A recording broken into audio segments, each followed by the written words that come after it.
వందనాలు హరి. వందనాలన్న. ఏంటి ఎలా జరిగింది క్రిస్మస్? సరిగ్గా జరగలేదు. ఏమైంది? కొంతమంది జై శ్రీరామ్ అంటూ బల్లలు తోసేసి మా మీద గొడవకు వచ్చారన్న.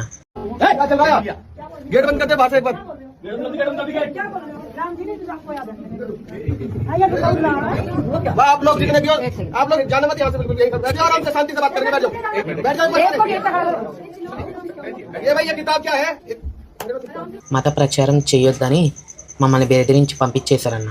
మీకు పర్మిషన్ ఉందా అని అడిగారు. అవును, మీరు అడగలేదా మీకు పర్మిషన్ ఉందా మమ్మల్ని అడగడానికి అని అడిగారా? అడగలేదా? అలా కాదు, ఈసారి వాళ్ళు భజనలు అవి పెట్టుకుంటారు కదా, తర్వాత వాళ్ళు ట్రాఫిక్ దగ్గర భగవద్గీత వెళ్తారు కదా, అప్పుడు లాగేసుకుని తగలబెట్టేద్దాం. వాళ్ళు ఏమైనా గొడవకు వచ్చాను వాళ్ళు తలకాయలు పరగొట్టేద్దాం. వీళ్ళు భజనలు అవి పెట్టుకుంటారు కదా, అప్పుడు కూడా వెళ్ళిపోయి గొడవలు పెట్టుకుని ఆపేద్దాం. మీకు పర్మిషన్ ఉందా అని మనం కూడా అడుగుతాం, అలా కొట్టుకుందాం. ఇదే కదా మీకు కావాల్సిన. చివరికి మనుషులు కొట్టుకొని చావాలి. అర్థమైందా? ఈ చదువులేని సన్నాసులు, రాజ్యాంగం తెలియనటువంటి సచ్చు సన్నాసులు, నిజంగా ఇట్లాంటి ఎదవలు ఎవరైతే ఉన్నారో వీళ్ళు జనాల మధ్యలో చిచ్చులు పెట్టి కొట్టుకొని చచ్చేలా చేస్తున్నారు. మన బంగ్లాదేశ్లో ఒక హిందువుని చంపారు. మతాన్ని పిచ్చెక్కించుకుంటూ అంటారు. తలకి బుద్ధి జ్ఞానం ఉండాలి. బయట జరుగుతున్నటువంటి ఇలాంటి దరిద్రపు రాజకీయాలను చూసి ఇలాంటి ఇక్కడ తీసుకొచ్చి మీరు రేపెడుతున్నారు. ఇది సెక్యులర్ కంట్రీ, ఇది భారతదేశం. ఎవరి విశ్వాసాన్ని వాడు పాటించుకోవచ్చు, ఎవరి మతాన్ని వాళ్ళు ప్రమోట్ చేసుకోవచ్చు, ఎవరి మార్గాన్ని వారు చెప్పుకోవచ్చు. మీరు చెప్పండి, నువ్వు మా కంట్లో ఉన్న దూలాన్ని వెతుకుతున్నావు అంటే మేము కూడా నీ కంట్లోకి దూలాన్ని వెతుకుతాం. మీరు తలకాయలు పలగొడతారా? మా దాంట్లో కూడా తలకాయలు పలగొడితే ఎలా ఉండిద్ది?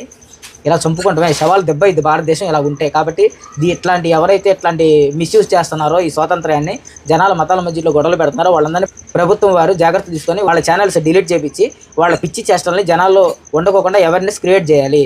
ఇంతకుముందు ఒక క్రిస్టియన్, ఒక హిందూ సహోదరులుగా ఉండేవాళ్ళు. ఒకళ్ళ మత విశ్వాసాన్ని మరొక మత విశ్వాసాన్ని గౌరవించుకునేవాళ్ళు. నాకు విగ్రహార్పితాలు ఇష్టం లేదు ఒక క్రైస్తవుడిగా. వాళ్ళు పెట్టేవాళ్ళు కాదు, వాళ్ళ ఇంట్లో మామూలుగా ఉండింది పెట్టేవాళ్ళు. కొంతమంది క్రిస్మస్కి వచ్చేవాళ్ళు. వాళ్ళని మేము యేసుక్రీస్తు నమ్ముకోమంటే వాళ్ళు నచ్చితే నమ్ముకుంటారు, లేకపోతే నమ్ముకోపోయేవాళ్ళు. ఇలాగ మాటలతో అందరూ ఆనందకరమైన వాతావరణంలో భారతదేశంలో కలిసి ఉండేవాళ్ళు. ఈరోజు అమ్మనా బుద్ధులు తిట్టుకుంటూ, మతాలను దూషించుకుంటూ, మీకు ఇదిరా అని దూషించుకుంటూ మొదలు ఎప్పుడైతే జరిగిందో ఈ కరుణాకర్ సుగుణ, ఈ లలిత్ కుమార్ వాళ్ళు మొదలు పెట్టారో, విగ్రహాల గురించి మాట్లాడడం, కొంతమంది దొంగ పాస్టర్లు ఎలాగైతే మొదలు పెట్టారో, ఇది అందరిలో ఉన్నారు. వాళ్ళందరితో చెప్తున్నాను, మనుషులు కొట్టుకొని చావడానికి ఈరోజు మీరు పెట్టిన చిచ్చులు కారణం అవ్వబోతున్నాయి. ఇప్పటికైనా మార్చుకొని ప్రభుత్వం వారు జాగ్రత్త తీసుకోకపోతే మన బంగ్లాదేశ్లో చూసాం, రేపు మన భారతదేశంలో మన తెలుగు రాష్ట్రాల్లో చూడబోతున్నాం.